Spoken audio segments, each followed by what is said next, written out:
جنرال اسدالله خالد وایي د سولې د خبرو ملاتړی یم خو جګړې ته هم بشپړ تیاری لرو. د افغانستان د ملي دفاع سرپرست وزیر وایي د سولې له خبرو سره هم مهاله د خونړیو جګړو دوام د منلو وړ نه دی. نوموړي نن په یوه غونډه کې د خبرو پر مهال وویل دی هیله لري چې د سولې خبرې یوې پایلې ته ورسیږي. خو طالبانو له لوري د تاوتریخوالي دوام دا ښایي چې دغه ډله د سولې لپاره رښتینې اراده نه لري. د خالد په خبره دا به ښه وي چې خبرې پایلې ته ورسیږي، خو که طالبان د زور له لارې واک ته د رسیدو هڅه وکړي نو بریالي به نه شي.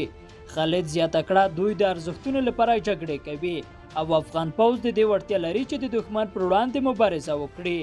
اسدالله خالد وایي هیڅوک د پاکستان یا بل هیواد په فرمایش د افغان پوځ د ماتولو کوښښ نشي کولای او دا خیالونه د عملي کېدو وړ نه دي.